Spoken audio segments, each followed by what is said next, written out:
والصلاة والسلام على أشرف الأنبياء والمرسلين نبينا محمد وعلى آله وصحبه أجمعين وبعد الحمد لله আমরা একটু পূর্বে একটা বই আলহামদুলিল্লাহ আল্লাহ তাআলা আমাদেরকে প্রাপ্ত অভিজ্ঞান করেছেন।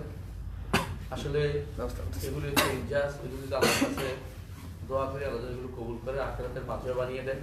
বিশেষ করে তাজুল ইলম বইটা অসাধারণ বই, অনেকটা খোলাসা এই বিষয়ে লেখা, খোলাসা সংক্ষিপ্ত একটা পাঠ আমরা যে জানতে পেরেছি।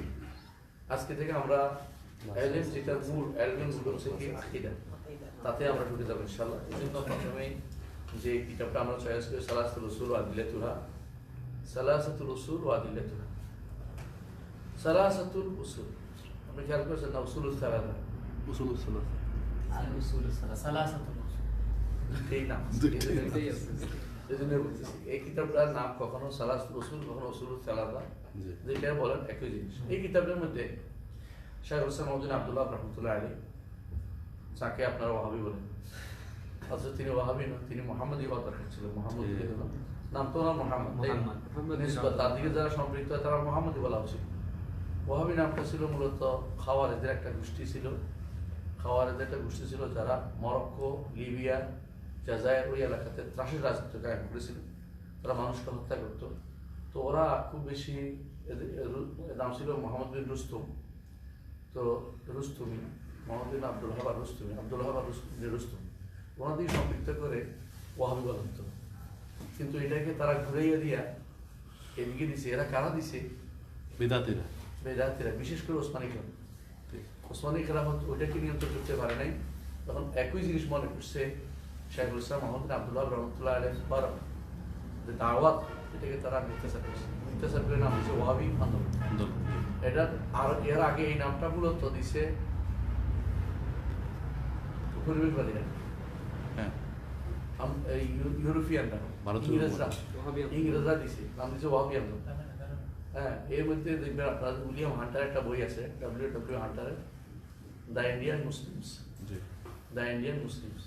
ওটার মধ্যে দেখবেন যে মাওলানা এনায়েত আলী, মাওলানা বেলায়েত আলী, যারা আহলে হাদিসের লোক ছিলেন, সহি আকীদা মানহাজের লোক ছিলেন, ওদেরকে ওয়াহাবি বলতো। এবং যারাই দেখুন মক্কায় গেছে, মক্কা থেকে ঘুরে আসছে, যে ওয়াহাবি আন্দোলন দ্বারা প্রভাবিত হয়েছে, ওয়াহাবি আন্দোলন, তিতুমির, তারপরে আরো আছে এরা সত্যিকে যারা হজে গেছে, হজ থেকে এসে নতুন স্প্রিয়া নিয়ে আসছে দিন ও দিনে। তারা বুঝছে যে হজ অর্থ দাবি কি, এটা বুঝে তো তারা ইংরেজদের বিরুদ্ধে কাজ শুরু করেছে। তখন তারা এদের নাম দিতে হবে। এখনো যারাই এই আঞ্চলিক যে সমস্ত ছোটখাটো পীর মুরিদি আছে না, এরা অন্যদেরকে অভাব করে, বুঝছেন তো?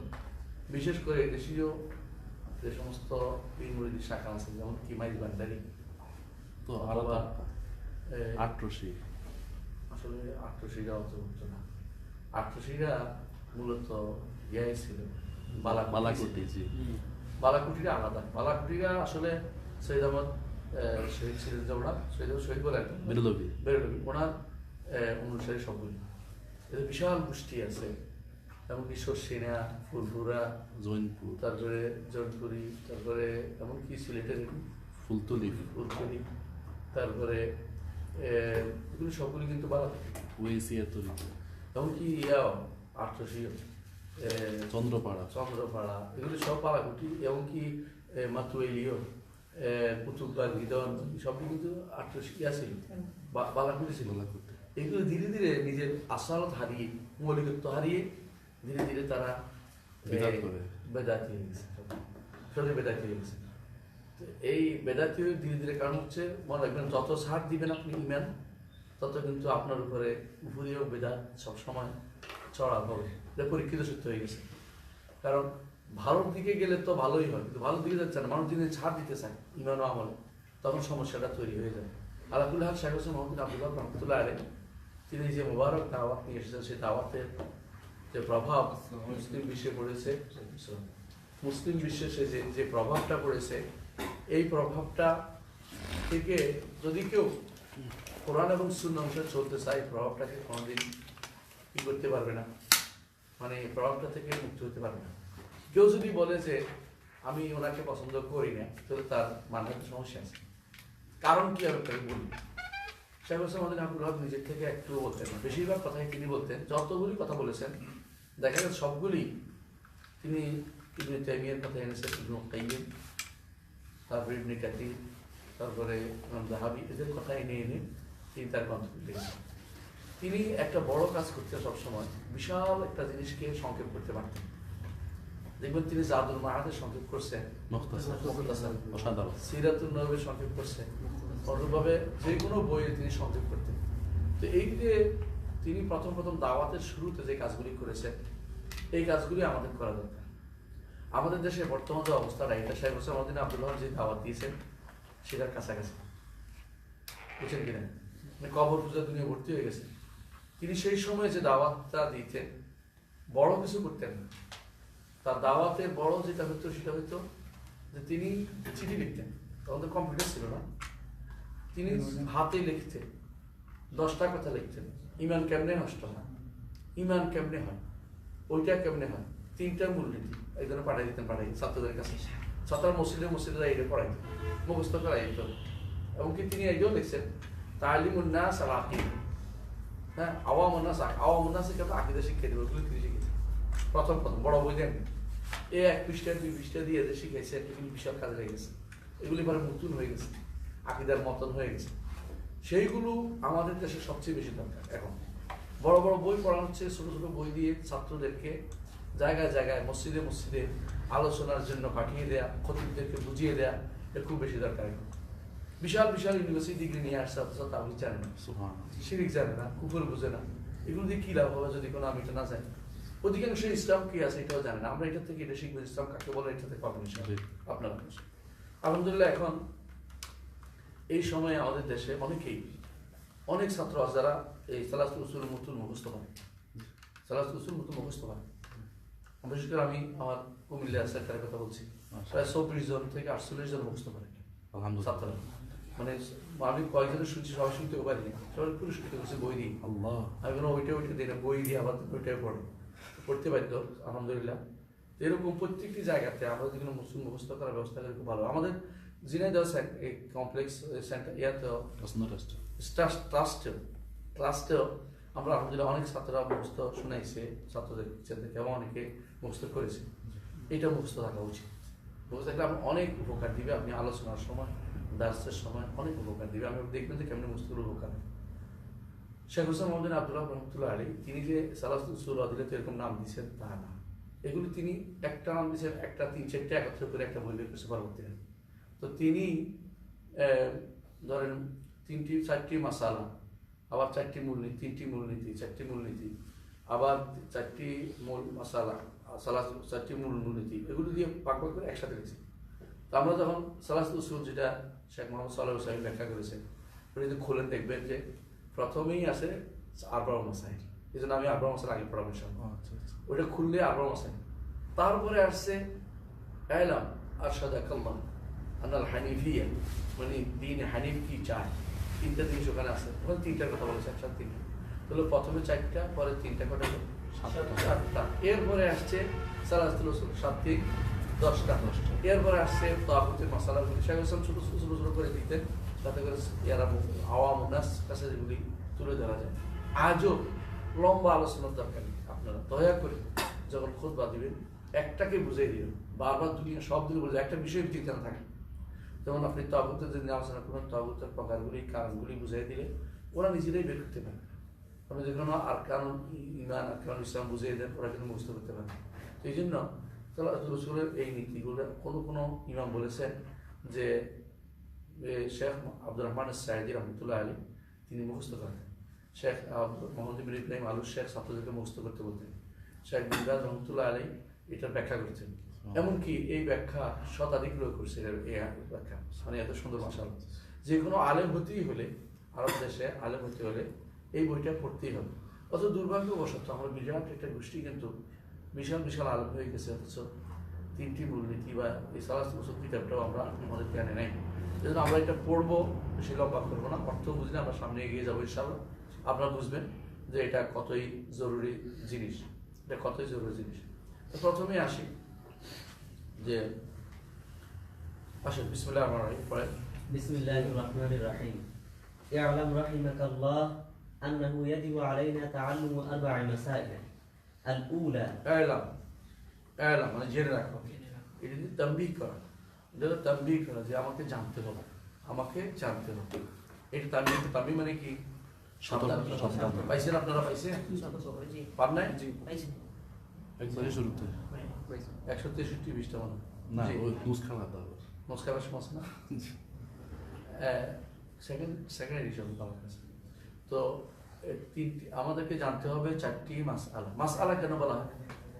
যা জিজ্ঞেস করা হয়, যা জিজ্ঞেস করা হয়। 4টি জিনিস আমার উপর জানা ফরজ। ইয়াজিব তো আরবি মানে এখানে ওয়াজিব তো ফরজ, 4টি জিনিস জানতে হবে। 1 নম্বর الأولى العلم وهو معرفة الله ومعرفة نبيه ومعرفة دين الإسلام بالأدلة প্রথম হলো ইলম। প্রথম হলো কি? ইলম হচ্ছে প্রথম ওয়াজিব যে কোনো সময়। ফা'লাম আন্নাহু লা ইলাহা ইল্লাল্লাহ এবং ফা'লাম আন্নাহু লা ইলাহা ইল্লাল্লাহ ওয়াস্তাগফির লিযামবিকা। তো ফা'লাম আন্নাহু লা ইলাহা ইল্লাল্লাহ, এজন্য ইমাম বুখারী বলছেন বাবুল ইলম ক্বাবলা আল কওল ওয়াল আমাল। তো সবকিছুর আগে ইলম, সবকিছুর আগে ইলম। এই ইলমটা বলতে কি বোঝাচ্ছে? এই 3টা কথা একসাথে বলে দিছে। আল্লাহকে চেনা, নবীকে চেনা, দ্বীন ইসলামকে চেনা, তবে বিলাদিল্লাহ দলিল প্রমাণ সহ। তো এই 3টি জিনিস, এই 3টেই সালাতুর রাসূল হিসেবে আসবে, কিন্তু আগে এটা ভূমিকা স্বরূপ এটাকে নিয়ে আসছে এই জন্য যাতে করে কোত্থেকে আসলো হঠাৎ করে এই কথা বোঝানোর জন্য। যেহেতু ইলম লাগবেই প্রথমে, ইল্লাল্লাযিনা আমানু ওয়া আমিলুস সালিহাত, এটা উত্তর দিতে নিজে দলিল নিয়ে আসবেন। ঈমান হচ্ছে ইলমের, ইলম অর্থ ঈমান। যদি কোনো ঈমান না থাকে তো সেই ব্যক্তি আমাদের দৃষ্টিতে আলেম নন, দুনিয়ার দৃষ্টিতে জ্ঞানী ব্যক্তি হতে পারেন, অনেক আবু জাহাল হতে পারেন, হ্যাঁ, কিন্তু আবুল হাকাম হতে পারেন, কিন্তু তিনি ইলমের ময়দানে তিনি শূন্য। الثانية العمل به ইলম এবং আমল, ইলম এবং আমল। 3 নম্বর الثالثة الدعوة إليه দাওয়াত। ইলাইহি মানে এই এর দিকে আদ-দাওয়াতু ইলাল ইলম, আদ-দাওয়াতু ইলাল ইলম, হ্যাঁ, ইলমের দিকে দাওয়াত দেয়া, ইলমের দিকে দাওয়াত দেয়া। কিভাবে এটা আমরা বুঝতে পারছি? এই দাওয়াত আকীদার দিকে এবং আমলের দিকে। হ্যাঁ, الرابعة الصبر على الأذى فيه এই পথে যত কষ্ট হবে এগুলোর উপর সবর করতে হবে। ইলম অর্জনে, আমলে, দাওয়াতে, এই পথে যত কষ্ট হবে সবগুলি সহ্য করতে। এর মধ্যে 2টা আছে ব্যক্তির, একটা কি ইলম ও আমল, আর 2টা আছে ব্যক্তি এবং মুতাআদ্দি। এটা কি? দাওয়া এবং সবর। ইলম ও আমল ব্যক্তি করবে, দাওয়াত ও সবর ব্যক্তি করবে, তবে আরেকজনের সাথে নিজে নিজে দাওয়াত নয়, দাওয়াত আরেকজনের কাছে, সবরও নিজে নিজে আরেকজনের কাছে সবর পৌঁছাইতে হবে। সবরটা করতে হবে, আরেকজন কষ্ট দিলেই, আর এটা আসবেই, বোঝা যাচ্ছে সবর হবে, সবর কষ্ট হবে, এটা স্বাভাবিক জিনিস। এটা মা মিন নাবিয়্যিন ইল্লা উযিয়া, প্রত্যেক নবীকেই কষ্ট দেওয়া হয়েছে দাওয়াতের কারণে। সুতরাং দাওয়াত, এই কষ্ট অনেকে মনে করে থাকেন যে জেলে তো গেল না। রাসূল কদিন জেলে ছিল? 3 বছর। 3 জেল বলে, জেল বলে এটা বয়কট এখন জেলে বয়কট ছিল। সাহাবায়ে কেরাম বেশিরভাগই তো জেল তো জরুরি না, আসলে আমাদের জেল নয়, তবে বাতিল আপনাকে বাতিল চিনার জন্য এটা শর্ত নয় যে আপনাকে জেলে যেতে হবে। বাতিল চিনা এটা শর্ত, বাতিল আপনার বিরোধিতা করে কিনা। ঠিক বুঝাচ্ছি কথাটা? অনেক সময় একদিন বলছিল একজন যে খারেজিদেরকে দুনিয়াদার কেন বলে, অথচ কোরআন নিয়ে আছে, বলছে দুনিয়াদার না হলে ওরা শাসকের সাথে যুদ্ধ লিপ্ত হয়ে গেল। ওরা তাহকিমটা, ওরা তাকফির কারে করে? হুক্কাম। তাকফির করে ওরা হুক্কামকে সরাসরি, ওরা দুনিয়াদারের জন্য। কারণ ওরা এটা লাগাই দেয় কাদের সাথে? কনফ্লিক্ট লাগাই দেয় কাদের সাথে? হুক্কামদের সাথে। কেন? ওরা আমাদের প্রতিদ্বন্দ্বী, তাহলে প্রতিদ্বন্দ্বী ওদের সাথে প্রতিদ্বন্দ্বী বানিয়ে দিচ্ছে। কথা বুঝেছে? প্রতিদ্বন্দ্বী এই জন্য, তারা যদি প্রতিদ্বন্দ্বী তারা তাকে জেলে দিবে, এটা করবে, স্বাভাবিক জিনিস, দুনিয়ার নিয়ম এটা। কিন্তু যদি প্রতিদ্বন্দ্বী তাদের না বানায়, সাধারণ মানুষের অবস্থার উপর নির্ভর করবে আপনার শাস্তি পাবেন কি পাবেন না। সাধারণ মানুষ যদি মক্কাবাসীর মতো হয় তাহলে আপনাকে ঠিকই শাস্তি দিবে, বুঝে আসছে? কারণ মক্কাবাসীর কেন্দ্রীয় শাসনে তো আপনাকে শাস্তি দেন, ব্যক্তি কেন্দ্রিক শাসন এগুলি হয়েছিল, গোষ্ঠী কেন্দ্রিক শাস্তিগুলো হয়েছিল রসুলের যুগে। কথা বুঝছেন? সুতরাং এইটা বলার কোনো কারণ নাই যে অনেকে যেটা বলে থাকে যে ওনারা তো শান্তিতে পার করে গেল না। দাওয়াতের কারণটা শান্তি না, আপনারা যেটা চাচ্ছেন সেটা পায় নাই, সেটার কারণে এটা কোনো এটার পরিচয় না যে যেহেতু তিনি জেল জুলুমে যান না, জেলের ভিতরে যান না, সেহেতু তিনি বাতিল আছেন, এটা কোনো বলার কথা নেই, এটা ভুল কথা। আপনি দেখবেন যে আপনার প্রতিপক্ষ কার, প্রতিপক্ষ যদি শক্তিশালী না হয় আপনার জুলুম হবে না, স্বাভাবিক জিনিস। আর প্রতিপক্ষ যদি কোনো আপনি যেটা চাচ্ছেন এর বিপরীত দাঁড়াতে চায়, তখন তারা আপনাকে আঘাত করবে। তো যারা ক্ষমতা আছে তারা চায় না কেউ ক্ষমতাসীন আসুক, বুঝে আসছে, তারা আঘাত করবেই, স্বাভাবিক। আপনি পাইছেন, আপনি যদি দিনের জন্য পান তাহলে আপনি অবশ্যই, আমি এটা নো করতেছি না, এটা ক্ষতির কিছু নেই, দিনের জন্য আপনি আঘাত পাইছেন, কিন্তু দিনের জন্যই হয়তো জরুরি না, এমনিও তারা আঘাত করবে, কারণ আপনি প্রতিপক্ষ মানলে, বুঝেন কিনা। যেমন হাসিনা খালেদারে আঘাত করছে, নাম ধরে বললাম বোঝানোর জন্য। আর খালেদা কি দিন প্রতিষ্ঠা করতে গেছিলেন নাকি? না। হ্যাঁ, কেউ চোরের নিয়ে জেলে ভর্তি করে রাখে, চোর কি দিন প্রতিষ্ঠা করতে গেছে নাকি? তাহলে ব্যাপারটা এরকম নয় যে দিন প্রতিষ্ঠার কারণে শুধু আঘাত হয়, বুঝতে পারছেন। আবার আঘাত হয় ওই সময় যখন তাদের মধ্যে আইডিওলজিগত বিরোধ থাকে এবং সেটা সামর্থ্য থাকে। সামর্থ্য না থাকলে তারা কি করে চেপে যায়। এই দেশে দেখেন আঘাতের মশলাটা দেখেন, আমাদের মসজিদগুলি বন্ধ করে দেয়। একটা মসজিদ উদ্ধার করে দিয়ে আসছি আমি এখানে হালসাতে, ওটা আসার পরেই বন্ধ করে দিছে, চরের পীরে মুরিদ। তো চরেরা মুরিদের বন্ধ করে দিছে। এই যে বন্ধ করে দিল, যেহেতু তার ক্ষমতা আছে দেখেই তো বন্ধ করে দিছে। ঠিক এরা কিন্তু ঠিকই আরেক গোষ্ঠী আছে, এরা নিজেরাও বলে যে অমুকরা শিরিক কুফরিতে লিপ্ত, বেরলবিদের মসজিদ বন্ধ করতে বলে একটা কবরস্থান বন্ধ করতে পারবে, একটা মাজার বন্ধ করতে পারবে। তো বোঝা গেল যে এখানে ব্যাপারটা হলো বিরোধিতার মূল কারণটা হচ্ছে ক্ষমতা থাকাটা, ক্ষমতায় থাকাটা। বা ক্ষমতার দ্বন্দ্বে যদি যান তখন তারা তাদের প্রত্যেকেই তার ক্ষমতাটা ফুটায়, বুঝছেন তো। তো আমরা যেহেতু আকিদার আইডিওলজিগত ভাবে আছি, আইডিওলজি আমার শক্তিশালী, বেশিরভাগ মানুষ থাকতো তো আমাদের কিন্তু উড়ে দিতে পারতো না। তো বেশিরভাগ না থাকার কারণে আমার মসজিদ বন্ধ করে, আমার মাদ্রাসা বন্ধ করে, দল বন্ধ করে, এটা করে এটা করে না, করতেছে আমাদের এটা। কিন্তু ঠিকই এর বিপরীতে বিশাল জনগোষ্ঠী বেরোয়, ওদের বিপরীতে ওরা কথা বলতে গেলে হাসার বা চিন্তা করে, কোথাও গেলে দরকার হলে ওরা মাঝে মধ্যে মিলাদও করে ফেলে ওদের কাছে, যেখানে মুনাজাত করে ফেলে, কারণ মনে করে যে বিরোধিতা করলে আমি আউট হয়ে যাবো। ওই সমস্ত মসজিদে আমার ইমামতিও করে, কি জন্য যেতে করে সোরের মতো সেখানে কাজও করে, কারণ তারা বিরোধিতা করতে পারে, বুঝলেন তো কথা। তো এখানে মূলত যে কাজটা আমরা দেখছি, যারাই বিরোধিতা করে সবর আজা কষ্ট যে দেয়, কষ্ট দেয়া মূল কারণটা এইটা কখনো নয় যে এটা অমুকে হকের উপর আছে, এটা কোনোদিন না। কষ্ট যাওয়াটা ক্ষমতার দ্বন্দ্বের কারণে কষ্ট হয়, যেখানে অসম হইলে যে বেশি ক্ষমতাশীল সে অসম হলে কষ্ট দেয়, এটা মনে রাখবেন। তো যিনি আবার কষ্ট দেয় কখনো কখনো ক্ষমতার দ্বন্দ্ব আসলেই, যেমন তারা একে অপরকে রাজনৈতিক কারণে হয়রানি করে।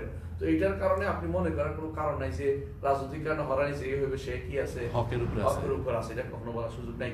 বরং এখানে দেখতে হবে হকের মাসালা কোরআন সুন্নাহ ভিত্তিক। সেখানে হতে পারে কখনো কখনো কেউ তার বিরোধিতা করতেছে না, এই কারণে বিরোধিতা করতেছে বুঝেই না, আর যখন বিরোধিতা করবো যখন দেখবে যে এইটা যদি কোনো উৎপত্তি হইতে পারে একবার, তাহলে অনেক সময় তখন কিন্তু বিরোধিতা শুরু করে দেয়। এবং এই জন্য দেখবেন যে রাষ্ট্রীয়ভাবে পৃষ্ঠপোষকতা কখনো সালাফি আকীদা করা হয় না, বরং তাদেরকে ছাড় দেওয়া হয়, তাদেরকে ছেড়ে দেওয়া হয়, তাদের কোনো পদও দেওয়া হয় না, তারা পদের লোভীও না, আলহামদুলিল্লাহ কোনো পদের কাজ করে না তারা। কিন্তু যে জিনিসটা এই জায়গাতে যারা যদি কোনো একটা কনফ্লিক্ট তৈরি হয়, সেখানে কিন্তু একে অপরকে একজন এটা ঘাত করবে, একজন ওটা ঘাত করবে। এতদিন বেরলবিরা ক্ষমতায় ছিল, এখন আসছে সরমনেরা, বাস্তবতা এটা। একদল গেছে একদল আসছে, একে অপরকে কে কামড়ে ঠেকানোর চিন্তা আছে। এর সবাই শত্রু কখন হয়ে যায় যখন সহি আকীদা ও মানহাজের লোকরা এগিয়ে আসে, তখন তার বিরুদ্ধে সবাই এক হয়ে যায়, কারণ তারা সবাই একমত হয়ে যায়, কোনো কথা নেই, এদের তাড়াইতে হবে, দরকার হলে ভেঙে ফেলবে, মারামারি করবে, হানাহানি করবে। কি জন্য? যে তারা বলছে উভয়ের একটাই শত্রু, যে এরা বিশুদ্ধ আকীদা ও মানহাজের লোক আছে।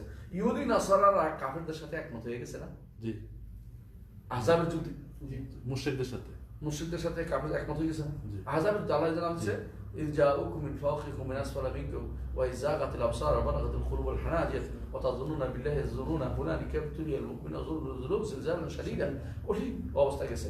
তাই বলে আপনি কি মনে করবেন যে ইহুদি নাসারারা যেহেতু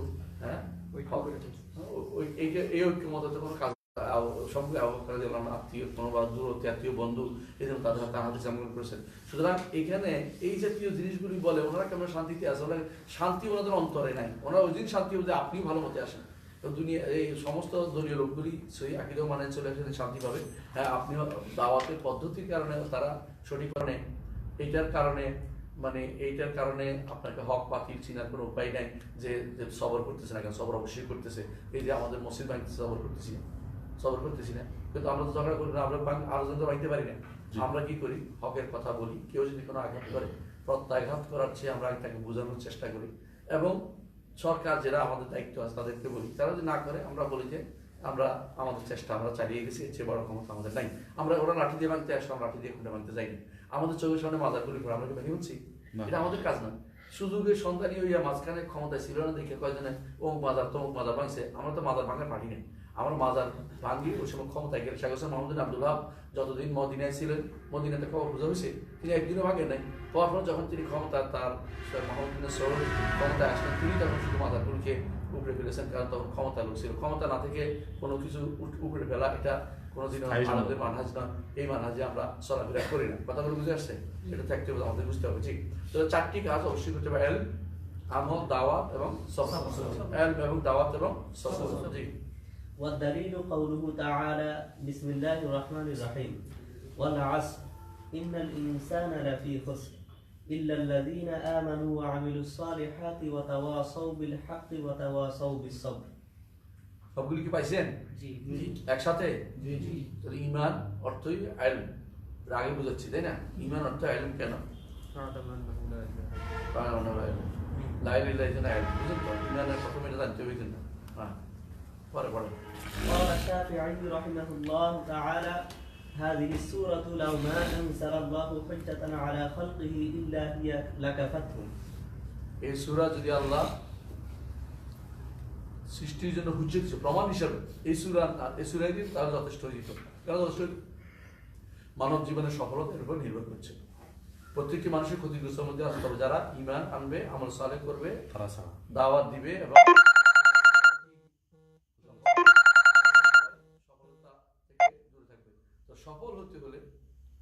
সফল হতে হলে কি লাগবে? অবশ্যই 4টি কাজ করতে হবে। তো এটা যথেষ্ট হইল না? জানাতে যাওয়ার দরকার, 4টি কাজ করলে যথেষ্ট হবে। 4টি কাজ প্রত্যেকটি মানুষ 4টি কাজ করতে গেলে দেখবেন সব চলে আসছে, সব চলে আসছে। ঈমান, আমল, দাওয়াত, সবর, প্রত্যেকটি কাজে লাগবে। এর বাইরে আর কি আছে? পুরোটাই। জিহাদ কি জন্য ফরজ করা আছে? জিহাদ ফরজ, দাওয়াতের জন্য। যদি সমস্ত মানুষ ইসলাম গ্রহণ করে, আপনার জিহাদ লাগবে না। এই জন্য রাসূল কি বলেছেন? লা ইয়াহদি আল্লাহু বিকা রাজুলান ওয়াহিদান খায়রুল লাকা মিন হুমরিন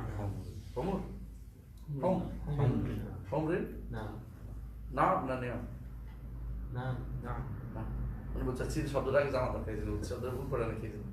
মানে এটা হচ্ছে লাল উট, হ্যাঁ, বোঝার উদ্দেশ্য। হ্যাঁ, মানে লাল, হুমুর হলে কাদা হয়ে যাবে। এই জন্য শব্দটা উচ্চারণ শুদ্ধ যেন হয়। তো দেখা গেল যে একজন ইমান আনলো, রাসূলুল্লাহ সাল্লাল্লাহু আলাইহি ওয়াসাল্লাম দেখতে আযান শুনে কিন্তু যুদ্ধ করতেন এবং প্রথমে বলতেন যে আসলিম তাসলিম, আগে ইসলাম গ্রহণ করতে শান্তি। সুতরাং ঈমান আনলে এরপর যুদ্ধের কোনো প্রশ্নই আসে না। বর্তমান যে সময় সবচেয়ে বেশি দরকার আমাদের দাওয়াতের। আগে দাওয়াতের যে মাধ্যমগুলো ছিল সেগুলো ছিল অনেক জটিল, একজন মানুষ যাইয়া বলতে হতো, দাওয়াত দিতে হতো। এখন দাওয়াতের মাধ্যমগুলো হয়ে গেছে একেবারেই সহজ। আপনি ইচ্ছা করলে ফেসবুকের মাধ্যমে দাওয়াত দিতে পারেন, আপনি ইচ্ছা করলে ইনস্টাগ্রামে দাওয়াত দিতে পারেন, ইচ্ছা করলে হোয়াটসঅ্যাপে দিতে পারেন, ইচ্ছা করলে মেসেঞ্জারে দিতে পারেন। কিন্তু সত্যি দাওয়াতের নিয়ত যে আলেম সে দিবে, সাধারণ মানুষ তো অন্যায়টা করবে। এই জন্য তারা এই দাওয়াতের মাধ্যমে একটা হাদিস লিখে দিলেও কাজ। এখন যে সমস্ত হাদিস মানুষ দ্রুত জানে, আগে আপনি আজ থেকে 50 বছর বিশ্বাস করেন আমরা কিন্তু এগুলো দেখতাম না, পাইতাম না, হাদিস পাওয়া কঠিন ছিল। এখন যে সমস্ত বই আমরা ইন্টারনেটে পাই, ইন্টারনেটের দূরের কথা, আমরা কোনো বইয়ের জন্য মাইলের পর মাইল হাসছি, বই পাইনি। তো এখন যে সুযোগটা, এই সুযোগটা কাজে লাগাতে পারে যুদ্ধের মাধ্যমে না, বেশিরভাগ মাধ্যম থেকে হতে হবে বেশিরভাগই এই দাওয়াতের যে মাধ্যমগুলি কাজে লাগাতে হবে সবচেয়ে বেশি। এবং এই মাধ্যমগুলি কাজে লাগানোর জন্য আমাদের এই দাসগুলো একটা মাধ্যম, আলোচনাগুলো একটি মাধ্যম, খুতবাগুলো একটা মাধ্যম, অনুরূপভাবে ওয়াজগুলো একটা মাধ্যম। যদি কোনো সঠিক ওয়াজ করা হয় এবং সেখানে স্মার্টগিরি করে নষ্ট না করা ওয়াজগুলিকে, এগুলি খুবই গুরুত্বপূর্ণ জিনিস যেগুলোতে আলেমরা কাজে লাগাতে পারে। এটাকে আল্লাহ দিনের দায়ী যারা, তারা এটাকে যত্নভাবে কাজে লাগানো দরকার। তো বোঝা গেল যে এই আমরা আসলে এটা ভুলে গেছি। অনেকে জেহাদ করে জান পারে, জেহাদ এটা, জেহাদ আইলেম, জেহাদ আমল, জেহাদ হচ্ছে দাওয়াত, দেওয়া হচ্ছে সবর। এগুলো হচ্ছে বড় জিহাদ। এগুলি যদি এলেম হচ্ছে সবচেয়ে বড়। এই জন্য ইমামরা সবসময় বলতেন যদি কেউ মনে করে যে এলেম জিহাদ না, তাহলে সে জিহাদে বুঝে নেই। এলেম হল জিহাদের প্রথম শর্ত। এলেম হল জিহাদের প্রথম শর্ত। কিসে জিহাদ করবেন কথা বুঝেন কিনা? খারেজিরা মানুষ মারতে গেছে না, ওরা তো জিহাদ করছে। ওরা বলে না জিহাদ এটা, শিয়ারা মারতে আসে না, শিয়ারা আমাদের সুন্নিদের মারে না, ওরা জিহাদের নাম করেই তো মারে, গরু ছাগলের নাম দিয়ে পিঠে মারে, তোদের জিহাদের নাম করেই তারা মারতেছে। তাহলে বোঝা গেল জিহাদ শব্দটা আপনি যে অর্থে নিচ্ছেন সেটা হলে আপনাকে এলেম করতে হবে কিসের জিহাদ করতেছেন, কি জন্য জিহাদ করতেছেন। এমনও তো হইতে পারে আপনি যে আইডিওলজিতে বিশ্বাস করতে শুদ্ধ না, আপনাকে এলেম না জেনে আপনি না জেনে তো জিহাদ করতে পারবেন না। এই জন্য আপনাকে সবার আগে এলেম অর্জন করতে হবে। এই এলেমটা অন্তত কিছু মানুষ অর্জন করা ফরজ আইন, কিছু মানুষ, প্রত্যেকটি মানুষ অর্জন করা কিছু অংশ ফরজ আইন, কিছু অংশ প্রত্যেকটি মানুষের জন্য ফরজে কিফায়া। কিন্তু এলেম অর্জন করতেই হবে। যেমন আল্লাহকে জানার বিষয়টি ফরজে আইন, ফরজে আইন। আল্লাহকে কেউ যদি মনে করে আল্লাহ সর্বত্র বিরাজন, এরপর জিহাদ করে মরে গেল কি হবে? লাভ হবে না। কথা বুঝে কিছু একদম জিহাদ করে আল্লাহ রাস্তা জান দিয়ে বলে যে দিন প্রতিষ্ঠা করার জন্য মরে যাচ্ছি, কিন্তু তার মধ্যে বিশ্বাস রসুল গায়েব জানে, কি হইব? কিছু হলো না। কত আব্দুল কাদের জিলানী, তার মধ্যে বিশ্বাস আব্দুল কাদের জিলানী বিশাল কিছু করতে পারে, তারপরে মরে গেল, জিহাদ করতে করতে মরে গেল, কোনো লাভ হবে? কোনো লাভ এক পয়সা লাভ নেই। তাহলে বোঝা গেল যে প্রথম যে জিনিসটা কি জিহাদের জন্য প্রথম হচ্ছে আইন, তারপর হচ্ছে আমল। আমলটা একটা জিহাদ, এবং আমলটা জিহাদ কেন? কারণ এলেমটা যদি আপনি না আমল করেন তাহলে আপনি এলেমটা আপনার হুজ্জত হয়ে গেল, হুজ্জত না হলে আপনার প্রমাণ হয়ে গেল, আপনার বিরুদ্ধে যাবে, এটা আপনার বিরুদ্ধে যাবে। কিন্তু আপনাকে এই আমলটা করতে হবে। আর দাওয়াত কর্তব্য হয়ে গেছে এখন। বাল্লিগু আন্নি ওয়ালাউ আয়া, হাদিসু আন্নি, রাসূল হাদিস দুইটাই কথা। রাসূল আয়াত হলেও প্রচার করো, হাদিস হলেও প্রচার করো। আপনাকে জানছেন, জানাইতে হবেই হবে, জানাতেই হবে। তো আপনি বড় জিহাদ না বাদ দিয়ে আপনারা যে সমস্ত দিন না বুঝে দুনিয়া সব জায়গায় কাজগুলো করে যাচ্ছেন, এগুলি কিন্তু মানে এটা হচ্ছে মানে সময়ের আগে আপনাকে এমন কিছু করে যাচ্ছেন। এই জন্য আর একটা কায়দা কি আছে আমরা জানি, মান তালাবা শাইআন ক্বাবলা আওয়ানিহি উকিবা বিহিরমানিহি, মান তালাবা শাইআন ক্বাবলা আওয়ানিহি উকিবা বিহিরমানিহি। এটা বুঝেন কি? উদাহরণ বুঝছেন, বাপের নিয়ে বের হয়েছে এক্সচেঞ্জ করে, বাপের মেরে ফেলছেন কিন্তু টাকা পাওয়ার জন্য, সেটা বিধান কি? আপনি কিছু ওয়ারিশ হবেন না, আপনি ওয়ারিশ হবেন না। কথা বুঝেন নাই? মান তালাবা শাইআন ক্বাবলা আওয়ানিহি উকিবা বিহিরমানিহি। অনেক কিছু আছে, আপনি যদি কোনো গাছের কাঁঠালটা কেটে পাকার আগে কেটে ফেলছেন, না খাইতে পারবেন কাঁঠাল, না খাইতে পারবেন না, ভিতরে কিছু পাবেন না, আপনি ভুয়া কাম করছেন। মানে এই জন্য এলমের আগে যারা জিহাদ যুক্ত যদি ভুলের মধ্যে আছে, আপনাকে আগে এলম আল্লাহ সম্পর্কে জানতে হবে পরিপূর্ণভাবে। আমরা বড় ধরনের কোনো আপনার কাছে চাচ্ছি না, আল্লাহ সম্পর্কে জানাটা চাচ্ছি। এগুলো বড় বই না, এগুলি জেনে তারপর আপনি দুনিয়া নিয়ে শিখুন, কিন্তু এগুলি প্রথম জানতে হবে। প্রত্যেকটি মানুষকে এটা জানতে হবে, প্রত্যেকটি মানুষকে। ইন্নাল ইনসানা, মানুষ বলতে যাদের সবাইকে জানতে হবে। মানুষ এবং জিন সবার উপরে কর্তব্য হচ্ছে ঈমান আনা, শুধু এই দুইটার উপর ঈমান, এদের হিসাব হবে। এদেরকে আগে আল্লাহ সম্পর্কে জ্ঞানটা অন্যান্য সকল ফরজের উপরে, এটা বড় ফরজ। বড় সকল ফরজের বড় ফরজ কোনটা?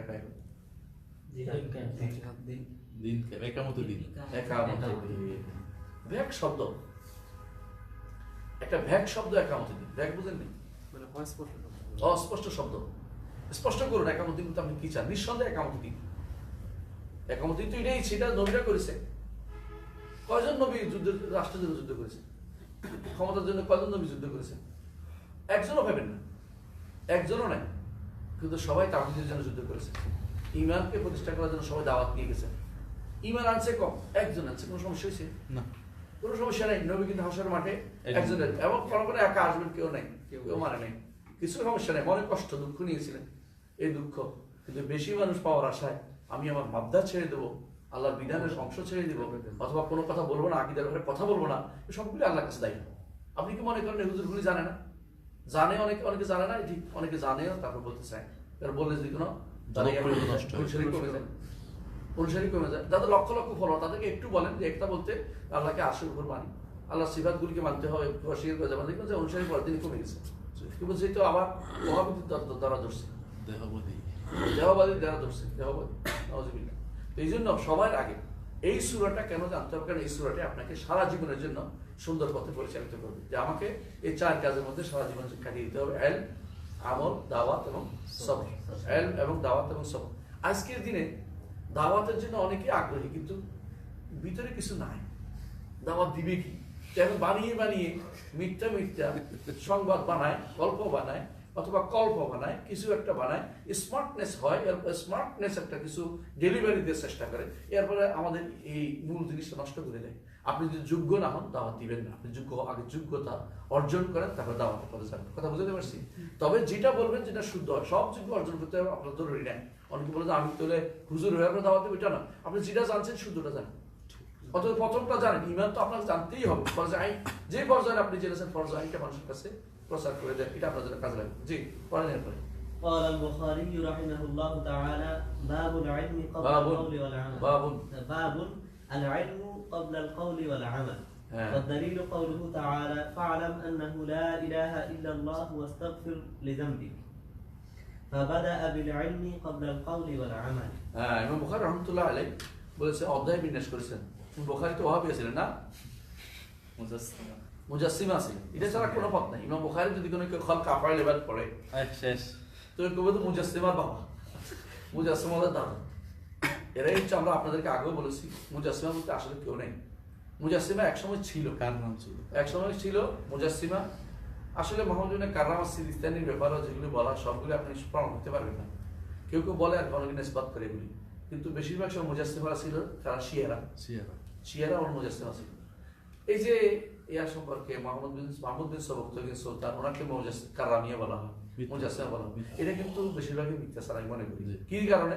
কারণ উনি আশারীদের বিরুদ্ধে দাঁড়াইছিলেন। আশারীরা সবসময় তাদের বিরুদ্ধে মুজাসসিমা বলছে, এই হিসেবে বলছে। যেমন আমাদের কেমন মুজাসসিমা বলছে, আমরা ছিলেন কাছাকাছি, আমরা কোনো জীবনে আল্লাহকে জীবনে বলি। তো এরা কি করে? তাদের বিরুদ্ধে কিছু হইলেই তারা এরকম মুজাসসিমা বলতেছে। আমরা আপনাদেরকে পড়েছি, আপনারা পড়ছেন ইয়াতে মাতুরিদি আকীদা বইতে পড়ছেন না? জি। কি বলছেন ওখানে লেখা দেখবেন যে স্পষ্ট দেখাইছি, মুজাসসিমা কারে বলতো? যোগে যোগে মুজাসসিমা এরা ওই ইয়েরা জাহমিয়ারা বলে ওদের মুতাজিলাদেরকে, মুতাজিলারা বলে আশাইরা বলে সালাফিদেরকে। এটা হলো মুজাসসিমা। এটা সিলসিলা মিনাল ইত্তিহামাত চালু হয়ে আছে, যে বিপরীতটা যারা সিফাত সাব্যস্ত করে এদেরকে আরেক দল বলে মুজাসসিমা বলবে। এরা মুজাসসিমা। এইটা শুরু হয়েছে এর আগে, মূলত ইয়ারা এই দার্শনিকরা শুরু করেছে জাহমিয়াদের। ওরা তো অস্তিত্ব বাইরে সাব্যস্ত করেছে। দার্শনিকদের আল্লাহ কোথায়? শুধু ব্রেনের মধ্যে, আর কোথাও নাই। এই জন্য ওরা বাইরে সাব্যস্ত করলে তো জিসিম হয়ে গেল। এই জন্য ওরা মুজাসসিমা। ধীরে ধীরে মুজাসসিমা এখন আমাদের প্রতি চালু হয়ে গেছে। মুজাসসিমা কেডা মুজাসসিমা পার্টি কেউ নাই। মুজাসসিমার বানানো কথাই এগুলি বিশ্বাস করার কোনো সুযোগ। সুফিদের মধ্যে কিছু কিছু আছে। ওরা সুফিদের মধ্যে যারা, তো এরা তো মুজাসসিমা হিসাবে না, তো সর্বসর্বাদী ওয়াহদাতুল উজুদ কাফের হয়ে গেছে বলতে। যারা ওয়াহদাতুল উজুদ বলবে তারা কাফের, কোনো সন্দেহ নেই।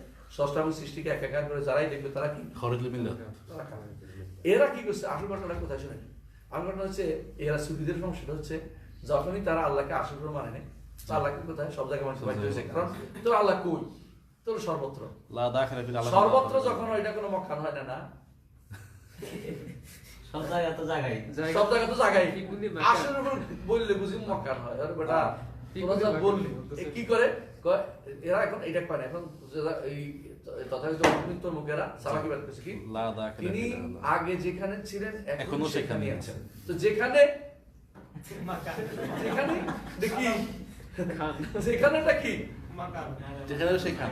সেখানটা কি? মানে মানে গাজা করে মতো ওরা বিপদে পড়ে গেছে। সুবহানাল্লাহ। এই জন্য জুনুন মেসির রহমতুল্লাহ আলাইহি জিজ্ঞাসা করেছেন, তো বড় সুফি, বলছে আল্লাহ তাআলা আসল করে নিজেকে বললেন কেন? বলছে এই জন্য যে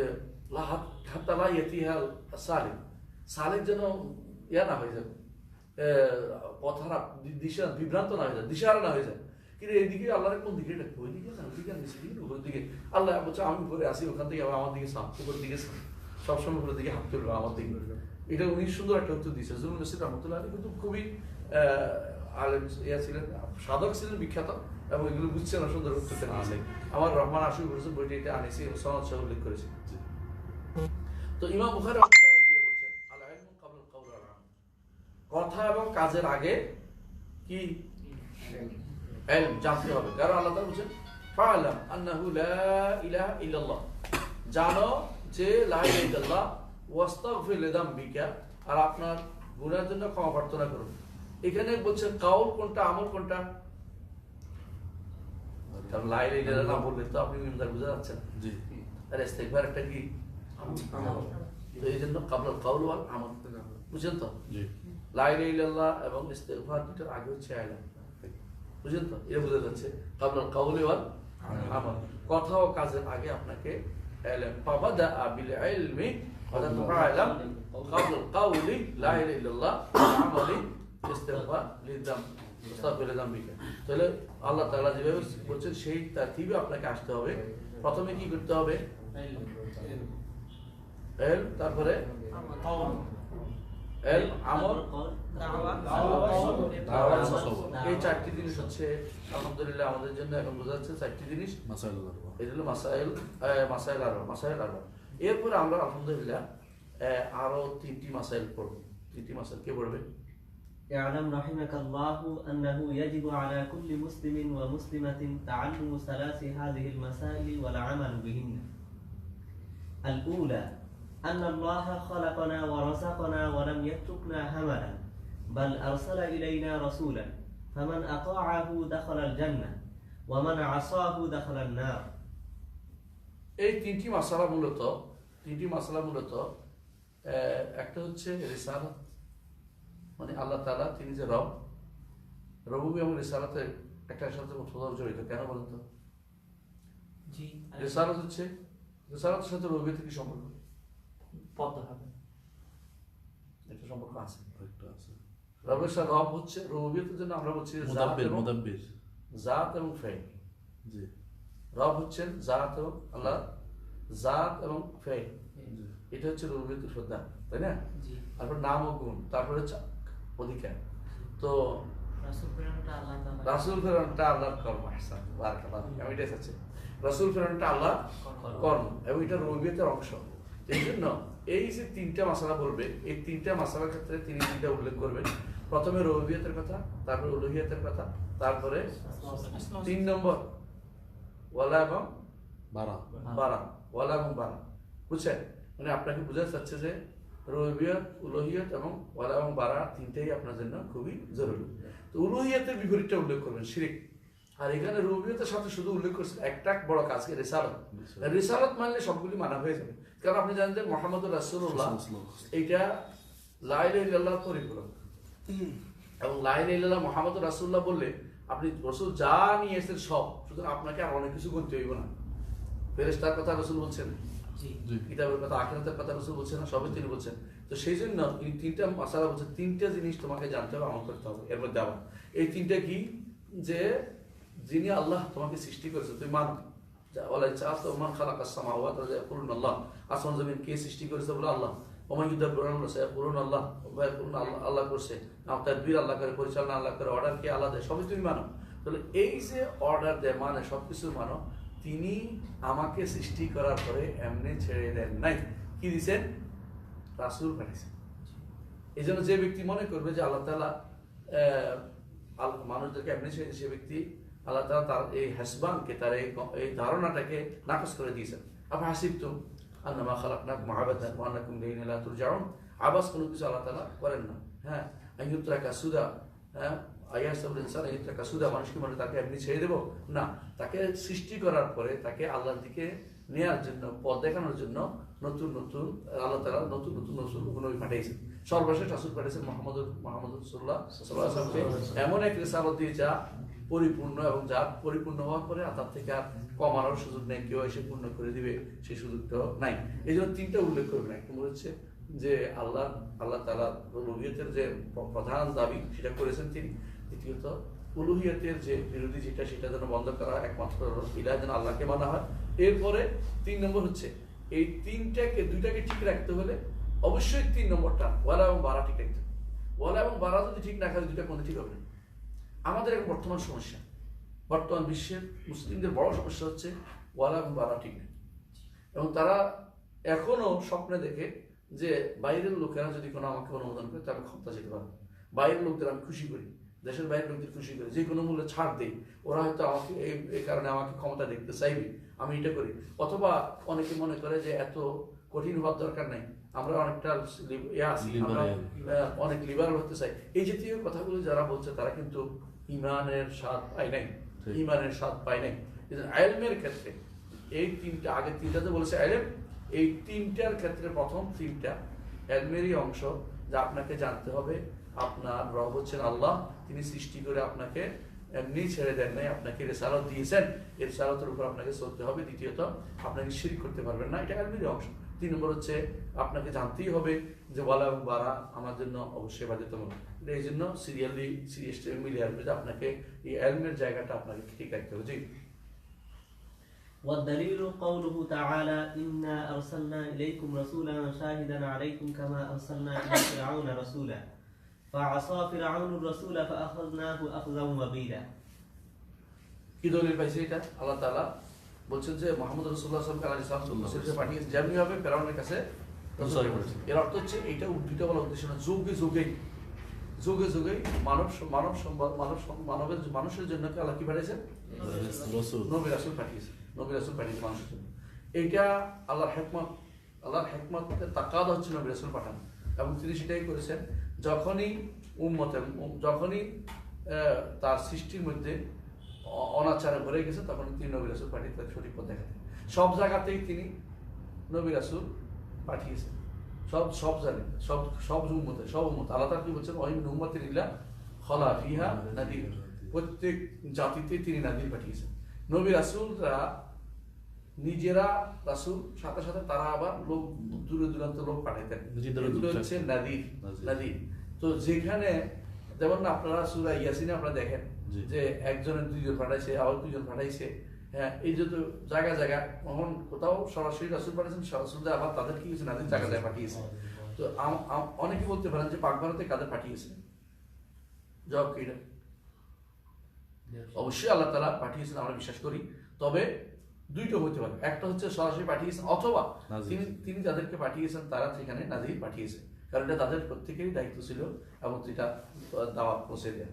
আর একটা কারণ হচ্ছে আগেকার দিনে নবী রাসূলরা এক একটা জাতির মধ্যে প্রেরিত হতেন, একজনের খবর একজন না জানলেও চলতো, এই জন্য অনেকের খবর অনেকরা যায়। আরেকটা কারণ হচ্ছে আমার দেশের সমস্ত নবী রাসূল পাঠিয়েছে দুই কারণ আমরা জানতে পারি। এক হচ্ছে আমার দেশের মানুষ হয় বাড়াবাড়ি না সাহায্য করে, পাক ভারতের মানুষ বুঝছেন তো, তাদের বীরদেরকে একেবারে আল্লাহ বানিয়ে ফেলে, হ্যাঁ, অবতার, স্রষ্টার একেবারে সরাসরি অবতার।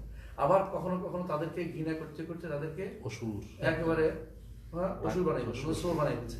অথচ অসুর আর কিছু না, অসুর কার? যারা যুদ্ধ পারে না, অসুর কার? ওই যে ইরানিরা অহুরা মাজদা, যারা অহুরা মাজদার অনুসারী ছিল তাদেরকে অসুর বলতো। আর যারা দেবতার পূজা করে তাদের দেবাসুর বলতো। দেবাসুরের যুদ্ধ মানে হচ্ছে ইরানি শাখা এবং আর্যদের আর্যদের ভারতীয় শাখার মধ্যে বাকযুদ্ধ। এই বাকযুদ্ধের মধ্যে কেউ হারতো কেউ জিতত।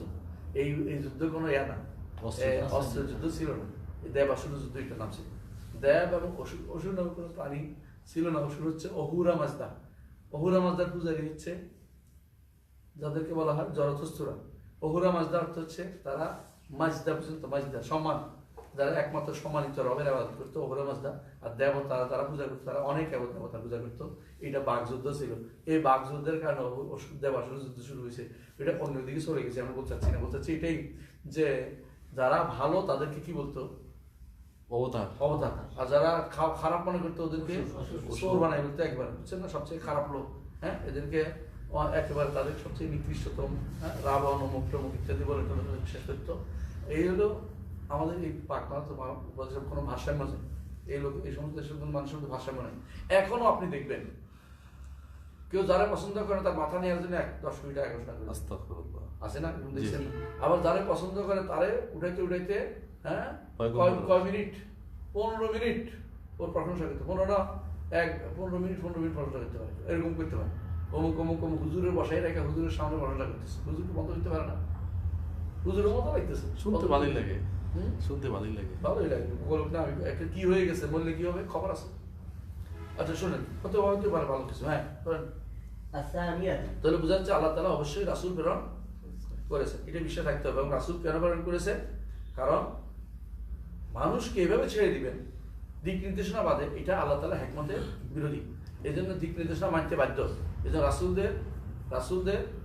রাসূলদের দেয়া বিধান, জীবন বিধান মানতে আমরা বাধ্য। কেউ যদি জীবন বিধান না মানে তাহলে সেই ব্যক্তি পথভ্রষ্ট হয়ে যাবে। আপনার পিছনে ঘুমাচ্ছে উনি উঠে দেন, ঘুমানো যাবে না কেউ? না তো ঘুমাই না? ও আচ্ছা। হ্যাঁ, দ্বিতীয় না সামনে দ্বিতীয় ভালো পড়া। الثانية أن الله لا يرضى أن يشرك معه أحد في عبادته، لا نبي مرسل ولا ملك مقرب ولا غيرهما، والدليل قوله تعالى وأن المساجد لله فلا تدعوا مع الله أحدا। দ্বিতীয়টা হচ্ছে আল্লাহর সাথে শরীক করা যাবে না তার ইবাদতে। তাহলে কি অন্যখানে শরীক করা যাবে? অন্যখান যেহেতু মতভেদ ছিল না এই জন্য তখন বলা হয়নি। আমাদের সময় সেটা এটাও বলতে হবে যে রুবুবিয়্যতেও শরীক করা যাবে না, আসমা সিফাতেও শরীক করা যাবে না। আরব দেশে তখনকার সময় ওই ওসিলা নিয়ে, ইস্তেগাসা নিয়ে, বুঝছেন তো, ইস্তেআনা নিয়ে তাদের শিরিক বেশি ছিল, ইবাদতে শিরিক বেশি ছিল। এই জন্য শাইখুল ইসলাম এটাকে হাইলাইট করেছেন। কিন্তু আমাদের সময় শিরকের তো কোনো প্রকার আর নাই, সব প্রকারই পাওয়া যায়। সুতরাং আমাদেরকে অবশ্যই আল্লাহর সাথে তার ইবাদতও শরীক করা যাবে না বলতে হবে, এবং আল্লাহর নাম গুণে শরীক করা যাবে না, আল্লাহর রুবুবিয়্যতেও শরীক করা যাবে না। এটাকে বেশি করে বলতে হবে। এবং শরীক যে কারোর সাথে করবেন, অংশীদার করবেন, কোন জায়গায় করতে কিছু করতে পারেন, নবীকেও আনতে পারবেন না, কোনো ফেরেশতাকে, নবীকে ফেরেশতা আনতে পারবেন, অন্য কেউ ওলি আল্লাহরও আনতে পারবেন না। দলিল আন্নাল মাসাজিদা লিল্লাহি ফালা তাদউ মা'আল্লাহি আহাদা। মসজিদগুলো দুই অর্থ, একটা হলো মসজিদের জায়গা, আর হলো সেজদা। মাকান সেজদা এটা কি? একটা মাকান সেজদা তো সেই মসজিদে হলো, আর এটা কি? আমাল সেজদা, আমল সেজদার আমলটা কোনোটাই আল্লাহ ছাড়া কারোর জন্য দেয়া যাবে না। সেজদা আল্লাহ ছাড়া কারোর জন্য করা যাবে না। সেজদার জায়গাগুলোতে আল্লাহ ছাড়া কারোর জন্য কোনো ইবাদত করা যাবে না, দুটোই। আর আমরা মসজিদে বসেই তো ওলি আল্লাহদের ইবাদত করতেছি,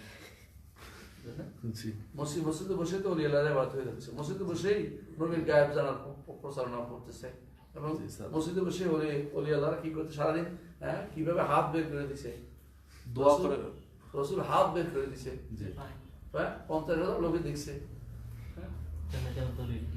রসুল কেমনে জানলো গায়েবের খবর? হাত বের করে দিল, গান গাইছে উত্তর পার্সিতে, রসুল পার্সি জানতো তো, এই জন্য তখন গান গাইছে, গান বের করে দিছে। হ্যাঁ, আমরা শুনে না তো, ওয়াজ করে ওয়াজ মধ্যে দেখবেন যে যেটা বলছে সবগুলো হচ্ছে ফার্সি ব্যাগ।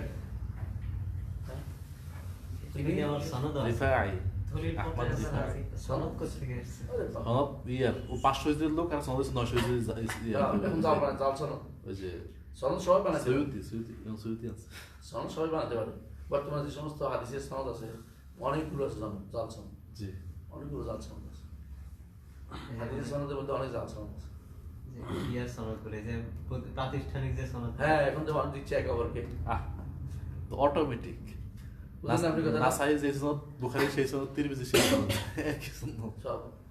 এখনকার দিন জাল সনদ, কিন্তু কিতাবের গুলি না। এখনকার মানুষ থেকে শুরু করে বুখারী পর্যন্ত সনদ দিচ্ছে, এগুলো অধিকাংশই জাল সনদ আছে। ভালো করে খেয়াল করেন, আমরা চুপ থাকতে হবে অনেক সময়, দেখি যে আচ্ছা যাক হাদিস পড়তেছে, কিন্তু এগুলি বাস্তবতা কি, এগুলো ভালো করে খুঁজিয়ে দেখে একজন সাথে দেখা হয়, একজন দেখাই হয়নি, কিন্তু সনদ বানাই হয়েছে। বানানোর সনদ অনেক আছে। আহমদ আবু সিনের একটা সনদ আছে, এটা আমি একসঙ্গে ব্যবহার করতাম। 23 জন বুখারী বই বলছে, বলতাম যে আলী সনদ। পরে দেখি যে আহমদ আবু সিনের নিজে একটা কাদ্দা বলছে, ওই সনদ সনদ দরকার নেই। আল্লাহ তাআলা কিতাব দিয়েছে, পৌঁছাই দিয়েছে আমাদেরকে, ওই জায়গাটা এটা পাওয়া গেছে। অনেক সনদের কথা বলা, অনেক সনদ, সব সনদে আপনি নিতে পারবেন না। যে সনদ বলছে যে সনদ তো ঘামেরও সনদ বের করছে। হ্যাঁ, ঘাম, রসুলের চাদর, রসুলের এটা, রসুলের জুতা, পাঞ্জাবি, জুতা, এখানে জুতা একটা ছবি লাগাইছে, নালাইন শরীফ, কোথায় পেয়েছে? রাসূলুল্লাহ সাল্লাল্লাহু আলাইহি ওয়াসাল্লামের কোনো কিছুর কোনো এখন পর্যন্ত অবশিষ্ট নাই। এটাই সত্য কথা, কোনো কিছু এখন পর্যন্ত অবশিষ্ট নাই। আর এরা সব গেছে গাম নিয়ে বেঁচতেছে। কেমনে শুকাইলো না, এটা কম, সাগর শুকিয়ে যায়। এটা খুলতে তার আমি কখন দেখে কেমনে খোলে, একটা না খুলতেছে, আরেকটা না খুলতে কিন্তু তুমি বুঝলাম এটা কেমন রয়ে গেল। বরং এর আগেই সুফিরা বহুত আগে বলে গেছে যে রাসূলুল্লাহ সাল্লাল্লাহু আলাইহি ওয়াসাল্লামের কোনো কিছু অবশিষ্ট এখন আর নাই। এখন যে ব্যক্তি এরকম দাবি করবে সে দাজ্জাল, দাজ্জাল কাযযাব, মিথ্যাবাদী, এবং সে ব্যক্তি প্রতারক। এই প্রতারকরা অনেক আছে এখন, বড় বড় টামাটুল পিটে বিভিন্ন সময় ক্ষমতা থাকলে অনেক কিছু দেখায়, ক্ষমতা থাকলে একবারে হ্যাঁ বঙ্গবন্ধুরে রসুলের ওয়ালি বানাই জান্নাতি বানাই গেছে। ইরাক থেকে আমরা তো শেখ বুরহানের আওলাদ। এরাই গেছে, এরাই ইয়া গেছে আন্তর্জাতিক ক্ষতি সম্পন্ন আন্তা জান্নাতি। الثالثة يا شباب الثالثة أن من أطاع الرسول ووحد الله لا يجوز له موالاة من حاد الله ورسوله. এবারে সুন্দর করে বুঝাই দিছে, আগে দুইটা হইছে, তাওহীদও আছে, রিসালাতও মানছে, যথেষ্ট না, যথেষ্ট না, বাকি রয়েছে একটা, এটা কি ওয়ালা موالاة من حاد الله ورسوله ولو كان أقرب قريب. যত নিকটের মানুষই হোক না কেন, আল্লাহ এবং রসুলের বিরোধী, তার সাথে কোনো বন্ধুত্বপূর্ণ সম্পর্ক রাখা যাবে না। খ্রিস্টানরা তো আল্লাহ রসুল বিরোধী না, তাই না? অবশ্যই ইহুদিরা, অবশ্যই খ্রিস্টানরা, হিন্দুরা, বৌদ্ধরা আল্লাহ রসুলের বন্ধুরা, এই জন্য আপনাদের বন্ধু। ওই সময় দেশে থাকতে খুব ভালো লাগে, সবাই ভাই, নাস্তিক আমার ভাই, নাস্তিক কেমন ভাই আছে, নাস্তিক কেমন ভাই হইল, মুখ দিয়ে যা তা বলবেন কেন? আবার এর পক্ষ নিয়ে একজন আমার বলতেছে আপনি বেশি ফতোয়াবাজি করেন, ওর পক্ষ নিয়ে, এটা অন্ধ, সেও জাহেল, জানে না যে কি তুমি ওর শুদ্ধ করতে পারো না। আমার বলছে কেন ওর শুদ্ধ করো আগে, ও তো অনেক মুখ, ওর তো অনেক বড় মুখ, ওর শুদ্ধ করলে তো তুমি উপকৃত হবে, আর তুমি আমার মুখ বন্ধ করতে চাচ্ছ না, তুমি ওর শুদ্ধ করে দাও। আমি তো হকের কথা বলছি, আমি ভুল বললাম কোথায়? তুমি বলো, তোকে তো আমরা কি বলো, এটা হলে তুমি কি করতেছ, ওরা কিছু বলে না, তো আমাদের লোক, আর এলো হ্যাঁ আমার শত্রু, আমি শত্রুদের, আমি ইমান আমলের কথা বলি, আমি শত্রু। এলো সব দলিল। والدليل قوله تعالى لا تجد قوما يؤمنون بالله واليوم الآخر يوادون من حاد الله ورسوله ولو كانوا آباءهم أو أبناءهم أو إخوانهم أو عشيرتهم أولئك كتب في قلوبهم الإيمان وأيدهم بروح منه ويدخلهم جنات تجري من تحتها الأنهار خالدين فيها رضي الله عنهم ورضوا عنه أولئك حزب الله ألا إن حزب الله هم المفلحون. কি বুঝলেন? একটা আয়াত বিশাল, সূরা মুজাদালা 22 নম্বর আয়াত, তাই না? না কত? সূরা মুজাদালা 22 নম্বর আয়াত। এটা কিন্তু একটা সারা জীবনের জন্য পুঁজি, বুঝে আসছে। ওয়ালাকানু আবাহুম আবনাহুম ইখওয়ানুহুম আশিরাতুহুম, এর বাইরে কি মানুষ আছে? না। হয় কি হবে, উপরের দিকে না নিচের দিকে, আবাহুম আবনাহুম, ইখওয়ানুহুম পাশে, আশিরাতুহুম গোষ্ঠী, গোষ্ঠী জ্ঞাতি গোষ্ঠী। দুনিয়ার মানুষ তো এরকমই হয়, যত কাছের মানুষই হোক না কেন, আকরাবা কারীব, যত কাছের মানুষ হোক না কেন, তারা যদি কোনো শিরিক করে তাদের সাথে আপনার সম্পর্ক, বন্ধুত্বপূর্ণ সম্পর্ক থাকতে পারবে না। বুঝতে পারছেন কথা? এখানে দুটো জিনিস আছে, একটা হচ্ছে মোয়ালা, একটা হচ্ছে তাওয়ালি। মোয়ালা তাওয়ালির মধ্যে পার্থক্য কি? মোয়ালা তো দায়িত্ব না, না দায়িত্ব না, ওলি বানানো, দায়িত্ব দেওয়া। যদি অভিভাবক বানার সংগঠন কাম আল্লাহ ওলিউল্লাযিনা আমানু ওয়াল্লাযিনা কাফারু আউলিয়াহুম তাগুত। বুঝে আসছে কথা? একটা হচ্ছে অভিভাবক বানাইছে, আপনার অভিভাবককে আল্লাহ। ইন্নামা ওয়ালিকুমুল্লাহু ওয়া রাসূলুহু ওয়াল্লাযিনা আমানু, আল্লাহ এবং রাসূল ইমানদারকে একে অপরের অভিভাবক হতে পারে। কাফেরকে অভিভাবক মনে করলি, বুঝে আসছে? অভিভাবক মানে কি, অন্তর থেকে তা সে আমার সেই লেভেলটা আমি করবো, ওদের আইন বাস্তবায়ন করবো, ওদের বিধান আমি চালু করে দেবো, ওদের ওরা যেটা বলবে, ওরা একটা আইন পাস করাবে, আমি এটাকে দেশে চালু করে দেবো। ওরা সিরাও করছে, আমি সিরাও বাস্তবায়ন করবো, ওরা এই আইন করছে, আমি এটা বাস্তবায়ন। এই শীতে বসে সারাদিন বসে থাকে, ওই মানুষগুলো তাদেরকে কি বানাইছে? বলি, কোনো সন্দেহ নেই তাদেরকে অভিভাবক বানাইছে। এই আমাদের তারা যদি কোনো এরকম করে, বিশ্ববিদ্যালয়ের এরা যদি এরকম করে যে আমাকে কুকুরি মতো যাই দিয়ে আমি বাস্তবায়ন করবো, তাহলে কারো অলি বানাইছে? ওদেরকে অলি বানাইছে। বুঝে আসছে কথাটা? অলি বানানো এক কথা, আর মোয়ালা অন্তরের সম্পর্ক রাখা যদি কোনো হয়, তাহলে এটাও কুফরি হবে, অন্তরের সম্পর্ক। আর সাধারণ বাহ্যিক সম্পর্ক রাখলে গুনাহ হবে না, কারণ তার দরকার হতে পারে, দুনিয়া বেচা কিনা চলাফেরা, দুনিয়াতে চাকরি করে কলিগ আপনার অথবা আপনার সাথে পড়ে, এটা তো আপনি বেরিয়ে ফেলতে পারলে কিছু খারাপ করতে আমরা বলছি না, তো তার সাথে আপনার অন্তরঙ্গ বন্ধুত্ব সম্পর্ক থাকতে পারবে না। দুইটার মধ্যে বিশাল পার্থক্য রয়েছে, দুইটাকে আমাকে জানতে হবে। দুইটার মধ্যে সম্পর্ক থাকলেও কিন্তু বড় তাওয়াল ওলি মানলে কাফে। আর যদি কোনো বন্ধু বানায়, অন্তরের বন্ধু মেনে নিয়ে তাদের এটা ভালো লাগবে কাফে। আর যদি কোনো অন্তরের বন্ধু না হয়, ইলা তাত্তাকু মিনহুম তুকা, ভয় পেয়ে যদি কোনো আপনি তাদেরকে তাহলে শুধুমাত্র ভয় পেয়ে তাদের সাথে সম্পর্ক রাখেন, তাহলে আপনি কাফেরও হবেন না, গুনাহগারও হবেন না। কি বলছে আল্লাহ তাআলা? লা ইয়াত্তাখিযুল মুমিনুল কাফিরিনা আউলিয়া মিন দুনিল মুমিনিন।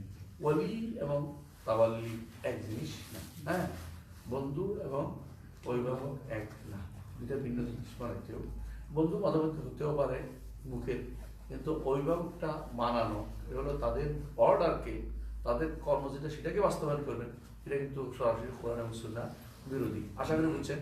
আলহামদুলিল্লাহ আমরা জানতে পারলাম আজকে দুইটা অধ্যায় ছিল। আরেকটা আপনি শুরু করতে চাই, শেষ করে থাকবে এটা ইনশাআল্লাহ। আর শেষ হয়েছে يعلم أرشدك الله لطاعته أن الحنيفية ملة إبراهيم। এটা আপনার এখানে কি নামে ছিল আগে? চলে আসছে না তো, ডবল হয়েছে ওখানে। আর আগে ছিল না আপনার এটা? হ্যাঁ, আগে একবার ছিল। এটা একই জিনিস না? না, এটা আলাদা। আর এটা আলাদা, এটা এই বলতে সব আলাদাই ছিল। দেখেন না, দেখেন দেখি পড়ে দেখেন।